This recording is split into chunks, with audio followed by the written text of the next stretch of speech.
தமிழ்நாடு காங்கிரஸ் கமிட்டியினுடைய தலைவர் அன்பிற்குரிய திரு செல்வ பெருந்தகை அவர்களே, சில பெயர்களை வேகமாக சொல்கிறேன். கிரீஷ் சோடன்கர், சூரஜ் ஹெக்டே, பவன் கேரா, அகில இந்திய காங்கிரஸ் கமிட்டியினுடைய பிரதிநிதிகளே, இந்த மாநாட்டினுடைய அழைப்பாளர், இந்த தொகுதியினுடைய நாடாளுமன்ற உறுப்பினர் அன்பிற்குரிய ராபர்ட் புரூஸ் அவர்களே, நாடாளுமன்ற சட்டமன்ற உறுப்பினர்களே, முன்னாள் நாடாளுமன்ற முன்னாள் சட்டமன்ற உறுப்பினர்களே, மாவட்ட காங்கிரஸ் கமிட்டியின் தலைவர்களே, வட்டார கமிட்டிகளின் தலைவர்களே, இளைஞர் காங்கிரஸ், மகளிர் காங்கிரஸ், மாணவர் காங்கிரஸ், SC ST பிரிவு, அனைத்து பிரிவுகளையும் சார்ந்த அருமை நண்பர்களே, மாநகர் மாவட்ட காங்கிரஸ் கமிட்டியினுடைய சங்கரபாண்டியன் அவர்களே மற்றும் எல்லாருக்கும் என்னுடைய வணக்கம். 10 நிமிடங்கள் தான் பேசப் போகிறேன். சுருக்கமாக சில செய்திகளை சொல்கிறேன். அதை கவனமாக கேட்க வேண்டும் என்று உங்களை அன்போடு கேட்டுக்கொள்கிறேன். வாக்கு திருட்டு என்றால் என்ன? வாக்கை திருட முடியுமா? போலி வாக்குச்சீட்டை போடுவது நமக்கு தெரியும். வாக்கு எண்ணிக்கையிலே பிழைகள் இருப்பது நமக்கு தெரியும். தோல்வியடைந்த வேட்பாளரை வெற்றி பெற்றதாக அறிவிப்பது நமக்கு தெரியும். பல பேரை வாக்கு போடாமல் தடுப்பது, குறிப்பாக தலித் சமுதாயத்தினரை, பல மாநிலங்களிலே சிறுபான்மை சமுதாயத்தை வாக்கு போடாமல் தடுப்பது நமக்கு தெரியும். ஆனால் வாக்கு திருட்டு என்பது நமக்கு அறிமுகம் இல்லாதது. வாக்கு திருட்டு நடந்தது என்று அருமை தலைவர் ராகுல் காந்தி அவர்கள் பிரகடனப்படுத்திய பிறகுதான் இதை போன்ற ஒரு தில்லுமுல்லு நடைபெறுகிறது என்றே நான். வாக்கு திருட்டு எப்படி நடக்கிறது? கர்நாடகால பெங்களூர் சென்ட்ரல் என்று ஒரு நாடாளுமன்ற தொகுதி இருக்கிறது. அதுல 7 சட்டமன்ற தொகுதிகள். அதுல மகாதேவ்புரா என்பது ஒரு சட்டமன்ற தொகுதி.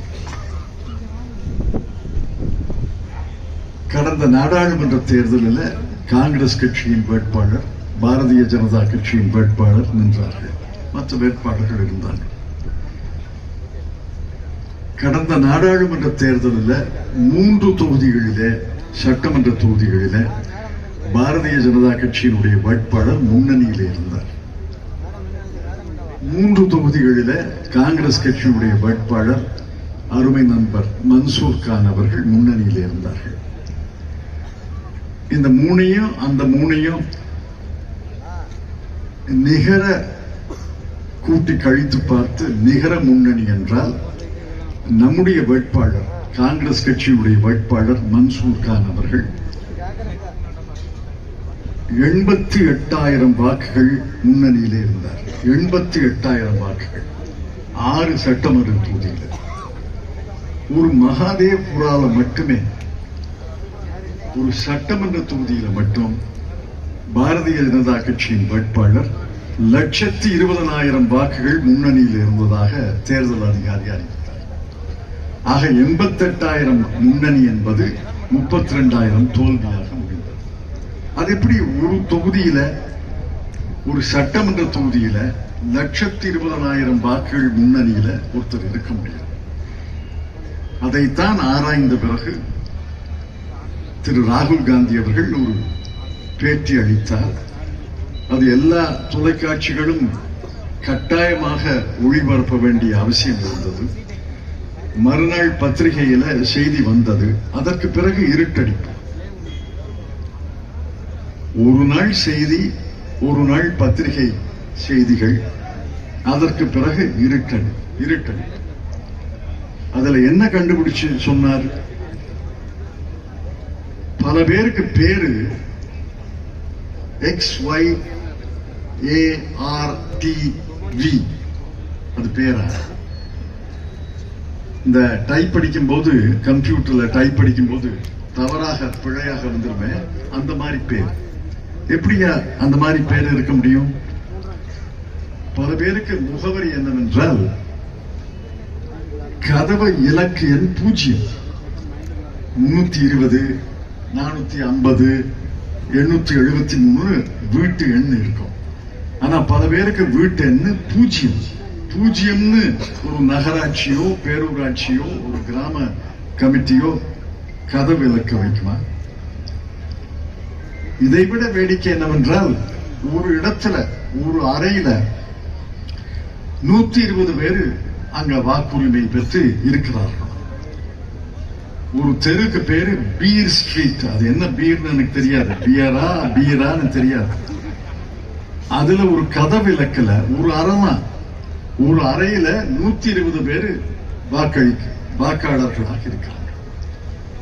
இதெல்லாம் தேர்தல் கமிஷன் அம்பலப்படுத்திய பிறகும் விசாரிக்க மறுக்கிறது. இவர்கள் எங்கே இருந்து வந்தாங்க? 0 கதவிலக்கு உள்ள வீட்டில் XYZRT என்ற பெயர் உள்ளவர் 120 பேரோடு வந்து வாக்கு போட்டார். இது எப்படி நடக்கும்? அந்த ஒரு தொகுதியால் ஒரு நாடாளுமன்ற தொகுதியை நாம் இழந்தோம். இதுதான் வாக்கு திருட்டு. போலியான வாக்காளர்களை சேர்ப்பது, உண்மையான வாக்காளர்களை பெயர்களை நீக்குவது, போலியான வாக்காளர்களை இல்லாத முகவரியில சேர்ப்பது, ஒரு முகவரியில 120 பேர் 130 பேர் வாக்காளர்கள் என்று பட்டியலிலே சேர்ப்பது, அவர்கள் பேரில யாரோ கட்சிக்காரங்க, பாரதிய ஜனதா கட்சிக்காரர்கள் வந்து வாக்களிப்பது, இப்படித்தான் தேர்தல் நடந்திருக்கிறது என்பது நமக்கு புரியுது. இன்னொரு தொகுதி நேற்று பத்திரிகையில, இன்னைக்கு பத்திரிகையில வந்திருக்கு. குல்பர்கா நாடாளுமன்ற தொகுதியில, ஆலந்த் என்ற சட்டமன்ற தொகுதியில சட்டமன்ற தேர்தலில் 10,000 வாக்குகள் வித்தியாசத்துல காங்கிரஸ் கட்சி வெற்றி பெற்றது. அதே நாடாளுமன்ற தேர்தலில் 12,000 வாக்குகள் வித்தியாசத்துல அந்த தொகுதியில தோற்கடிக்கப்படும். அதுல 8,000 வாக்காளர்கள் பெயர்கள் நீக்கப்பட்டிருக்கின்றன. எப்படி சட்டமன்ற தொகுதிக்கும் நாடாளுமன்ற தொகுதி தேர்தலுக்கும் இடையில 8,000 வாக்காளர்கள் காணாம போயிடுவாங்க? இன்னைக்கு இன்னும் பல அதிர்ச்சியான செய்திகள் வந்திருக்கின்றன. ஒரு வாக்குச்சாவடியில சுமார் 1000 பேர் இருப்பாங்க.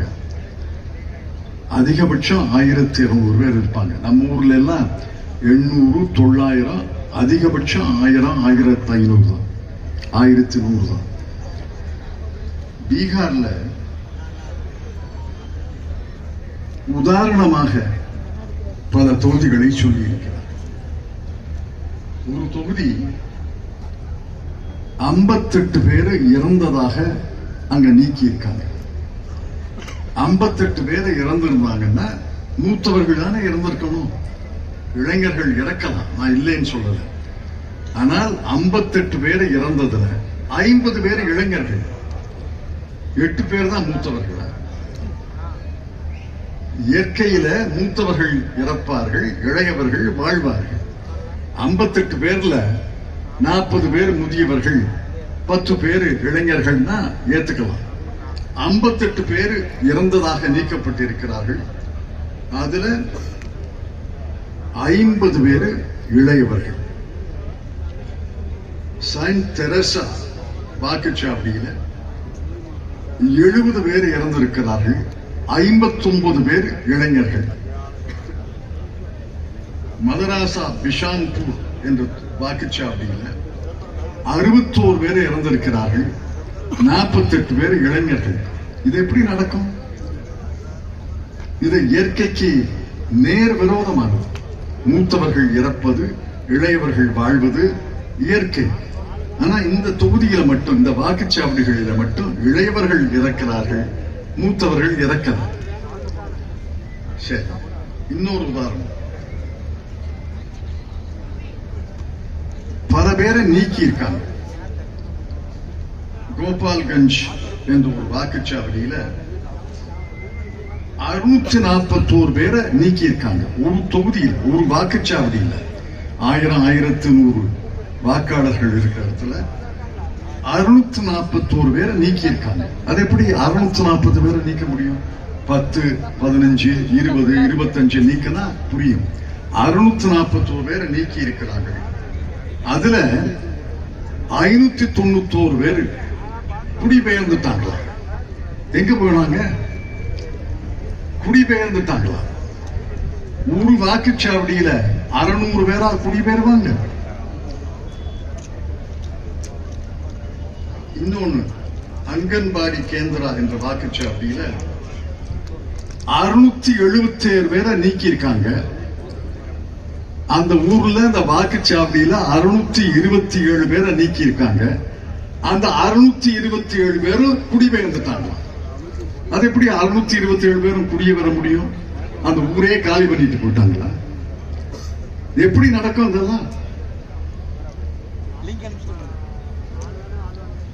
இன்னொன்னு சொல்றேன், இன்னொரு உதாரணம்.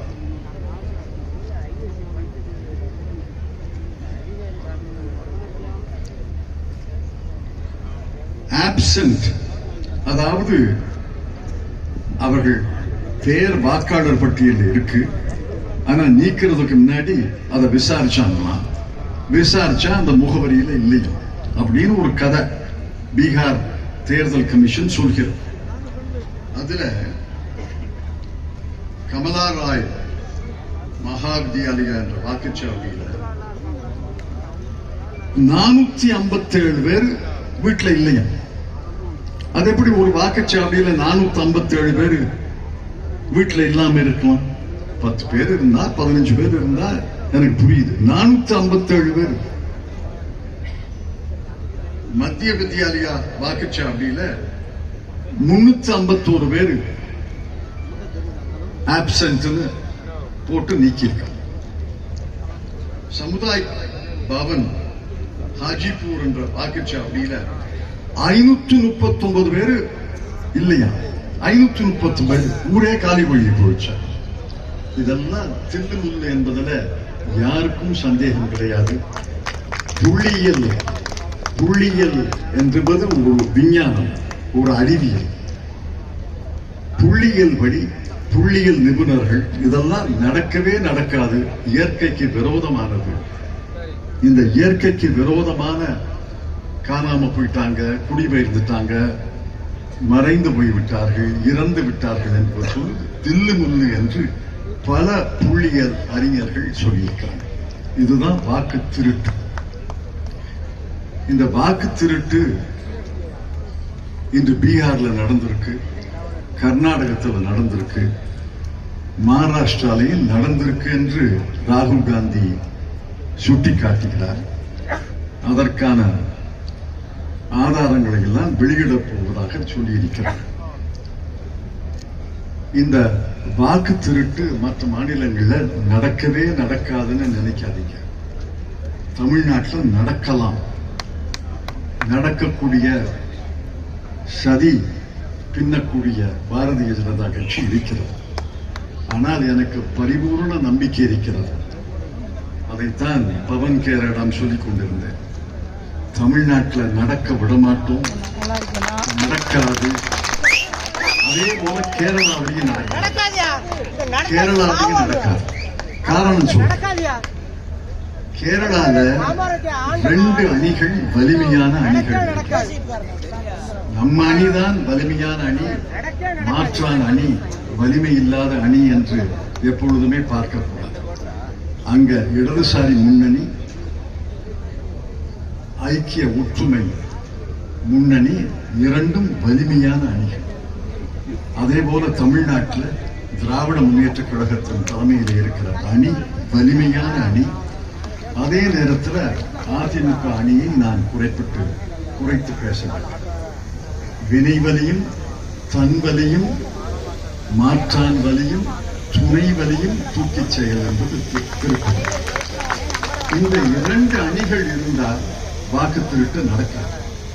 காரணம் உங்களையே கேட்க, நீங்க ஒரு வாக்குச்சாவடியிலேருந்து வர்றீங்க, ஒரு கிராமத்திலேருந்து வர்றீங்க. அந்த கிராமத்துல அந்த கூட்டணி, நம்முடைய கூட்டணி ஒரு 30-40 பேர் இருக்காங்க. அதிமுக கூட்டணியில ஒரு 30-40 பேர் இருக்காங்கன்னு வச்சுக்கோங்க. இந்த 30 பேரு அந்த 30 பேர் இந்த 60 பேரை மீறி ஒரு ஆளு கிராமத்துக்குள்ளேயே நுழைய முடியாது. இன்னைக்கு தமிழ்நாட்டுல வேற்றாள் வந்தா 10 நிமிஷத்துல பரவிடும். நீ யாரு, எங்கேருந்து வந்த, எதுக்கா வேலைன்னு கேட்பாங்களா இல்லையா? ஒரு ஆளு காணாம போயிட்டா அப்புறம் 10 நாள காணமே அப்படிங்கிற செய்தி தீ போல பரவி. அதுக்கு காரணம் இங்கே கட்டுக்கோப்பான 2 அரசியல் அணிகள் இருக்கின்றன. ஆனால் திராவிட முன்னேற்ற கழக அணி, அண்ணா திராவிட முன்னேற்ற கழக அணி என்று இருந்தால் வாக்கு திருட்டு நடக்காது என்று நான் நம்புகிறேன். ஆனால் என்னுடைய நம்பிக்கையில சந்தேகம் வருவதற்கு காரணம் பாரதிய ஜனதா கட்சி புகுந்தது. ஆமை புகுந்த வீடும் அமீனா புகுந்த வீடும் உருப்படாது என்று தமிழ்நாட்டில் பழமொழி. பாரதிய ஜனதா கட்சி புகுந்த நாடு உருப்படாது. பாரதிய ஜனதா கட்சியோடு இன்று அதிமுக கூட்டணி வைத்திருப்பதால் வாக்கு திருட்டு நடக்கக்கூடிய சூழ்நிலை தமிழ்நாட்டில் உருவாகியிருக்கிறது. உங்களை எல்லாம் நான் அன்போடு கேட்டுக்கொள்கிறேன், விழிப்போடு இருங்கள். தலைவர் அவர்கள் சொன்னதைப் போல வாக்காளர் பட்டியல் உங்க கையில இருக்கும். இன்று முதல் மே மாதம் வரை வாக்காளர் பட்டியல் ஒவ்வொரு வாக்குச்சாவடியிலையும் ஒவ்வொரு பூத் சாவடியிலையும் இருக்கும். ஒரு ஆள் பேரை நீக்க விடாதீங்க, ஒரு ஆள் பேரை சேர்க்க விடாதீங்க. யாரையாவது சேர்க்கணும்னா தீர விசாரித்து தான் சேர்க்க அனுமதிக்கணும். யாரையாவது நீக்கணும்னா தீர விசாரித்து தான் நீக்கணும். இல்லை என்றால் பீகார்ல நடந்ததை போல, மகாராஷ்டிராவில் நடந்ததை போல, கர்நாடகத்திலே நடந்ததை போல தமிழ்நாட்டிலே நடப்பதற்கு வாய்ப்பு இருக்கிறது. அதற்கு காரணம் பாரதிய ஜனதா கட்சி அரசு, பாரதிய ஜனதா கட்சி தேர்தல் கமிஷன் அவர்கள் கைப்பாவையாக செயல்படுகிறது. டிஎன் சேஷன் காலத்துல இருந்த தேர்தல் கமிஷனையும் இன்றைய கோமாளிகள் நடத்துகிற தேர்தல் கமிஷனையும் ஒப்பிட்டார்கள். தேர்தல் கமிஷனுக்கு உயிரூட்டியது நம்முடைய தமிழ்நாட்டை சார்ந்த டிஎன் சேஷன் அவர்கள். தேர்தல் கமிஷனை உயிர் இழக்க வைத்தது, தேர்தல் கமிஷனை செயல்படாமல் முடக்கியது பாரதிய ஜனதா கட்சி. விழிப்போடு இருந்து வாக்கு திருட்டு தமிழ்நாட்டிலே நடக்கவே விடமாட்டோம், நடக்கவே அனுமதிக்க மாட்டோம். நாங்கள் விழிப்போடு இருப்போம். ஒரு தவறான பெயரை சேர்க்க விட மாட்டோம், ஒரு சரியான பெயரை நீக்கவிட மாட்டோம் என்று உறுதி எடுத்துக்கொள்ள வேண்டும் என்பதுதான் இந்த மாநாடு. இந்த மாநாட்டில் வாக்கு திருட்டை தடுப்போம் என்ற உறுதிமொழி எடுத்திருக்கிறோம். இன்னும் 8 மாதங்கள் விழிப்போடு இருந்து வாக்கு திருட்டை தடுத்து தேர்தல், நியாயமான தேர்தல் நடப்பதற்கு நாம் உறுதுணையாக இருக்க வேண்டும் என்று உங்களை எல்லாம் அன்போடு கேட்டு நன்றி தெரிவித்து விடைபெறுகின்றேன்.